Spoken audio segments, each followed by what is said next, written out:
Um, I must start by saying that I'm delighted to be here. Thank you. I would like to thank Yabloko and ELDR for inviting me here, and Olga specifically for all the communication, email communication. And I look forward to an exchange with the liberal women of Russia. I'm with the governing party in Turkey, which is not a liberal party, but it's more like a central party. We have socialists, we have very conservative people, we have nationalists, and we have liberals like me in the party. Our Prime Minister will be visiting Russia next week. And I think we're going to be removing our visa requirements between ourselves. So we will be in touch with the Russian people more often, I guess. Right now we have many Russian tourists in summer, and there will be more Turkish people coming to Russia in the coming years, and there will be more cooperation, I hope. As probably the only Muslim woman here in this room, I would like to say a couple of words about Muslim women in Europe before I start my speech about women's status in Turkey. First of all, I must say that Islam does not teach violence or tolerate violence. And Muslim mothers do not raise warriors. They want to, as any other mothers, they want to raise children, and they want to give all the opportunities to their children so that they can become good people, good citizens of their societies. If the Muslim women or the Muslim people are not integrated into the European societies, then we might want to rethink about the ways we try to integrate them into the societies. Maybe we made mistakes in trying to integrate them into European societies. Maybe we should have a different approach. My suggestion would be getting the Muslim people engaged in the process, in the integration process. They need to be listened to, they need to be understood, their values and their traditions need to be respected, and the solutions should be defined with their engagement. And once they agree on the solutions to or ways of integration, then they will cooperate more and they will become more of the larger society and they won't feel isolated. Muslim people want their children or their daughters to be educated. We have 99% Muslim people in Turkey, and we have many women or girls going to schools. I mean, if they don't send their children to schools in Europe, then we might question what we're doing wrong for these girls, to attract these girls to schools. I would like to talk about a little bit about women's movement in Turkey, and I would also like to talk about my party's women's organization, which is a very successful example of good practice in Turkey. And our women's branch in Turkey has been instrumental in winning our elections, winning the elections in Turkey of our party. We got 47% of the votes the last time, and during these elections in June, we're expecting about 50% of the votes, and most of the effort is by the women's branch in Turkey. And after I explain, talk about the women's branch, and I hope we can cooperate with the women's branch of Yabloko in the coming days or months, so we can learn from each other and become more powerful in our mutual countries. Our republic was established in 1923 after the collapse of Ottoman Empire, and Turkish women, following the establishment of the Turkish Republic, Turkish women benefited from reforms that gave women their citizenship rights, acceptable at that time in the Western world. So we complied, we took the model of the Western world and the rights of the Western women at that time and gave the rights to our women. In 1930s, women got their rights to vote and stand for elections. Although the legislation was there, the implementation did not turn out as expected. Women hardly enjoyed their presence in political life.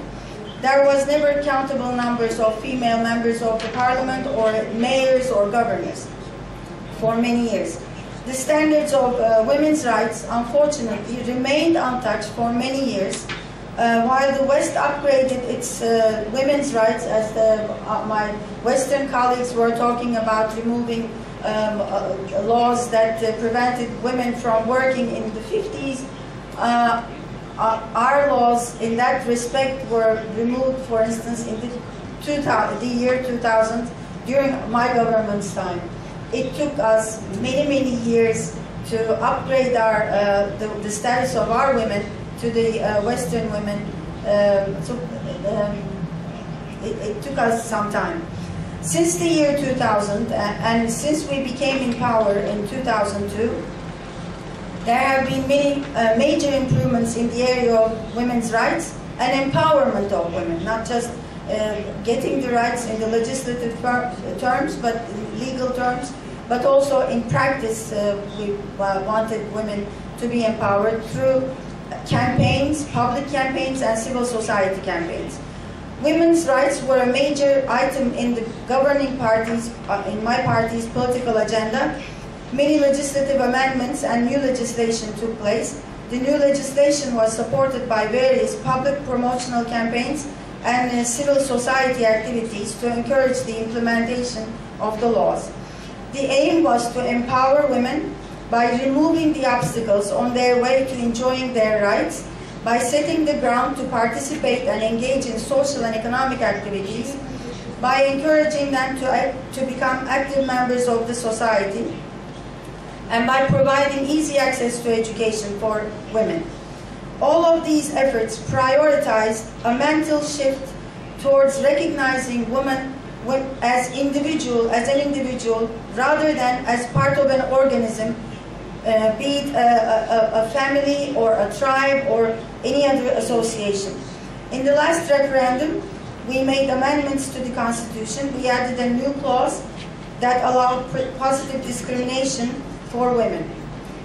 There were changes in the civil and penal codes in the year 2004. The civil code has been changed to recognize women as equal partners in the family, instead of the old version that considered man to be the head of the household. In the new civil code also required equal sharing of all family property acquired during marriage upon divorce. This definitely brought justice to many women who wanted to get out of their marriage but couldn't because of economic reasons. The penal code changes were even more drastic than the civil code changes. The new penal code was also accepted in 2004. All references to chastity, morality, shame, public customs, or decency as excuses in crimes have been eliminated. Sexual crimes are considered as violations of women's rights. In cases of rape, for instance, there were differences in penalty for married or unmarried women, so they were all made equal for both kinds of all kinds of women.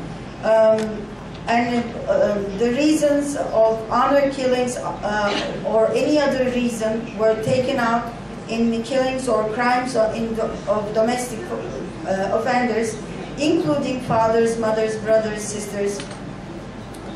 The legal discrimination against non-virgin and unmarried women were taken out. Family courts were established in 2003 and are specialized in cases of family disputes. Judges for the family courts are selected among judiciary members who complete a master's degree in family law.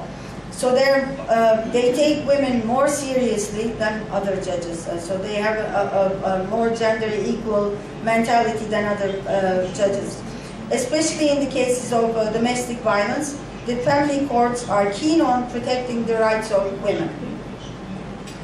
To empower women, other than the legal and penal code changes, we made many changes in the labor laws, in providing education to women. To increase employment or participation of women in the workforce, a new labor law went into effect in 2003. According to this law, the employer cannot practice discrimination on any ground, including gender, towards the employee. This law also ensures equal pay for equal work. Women's participation in workforce is around 26%, and it's aimed to be raised to 27% by the year 2013. Women business owners receive a startup money from the state, which encourages them to start businesses, to become entrepreneurs. Women are exempt from the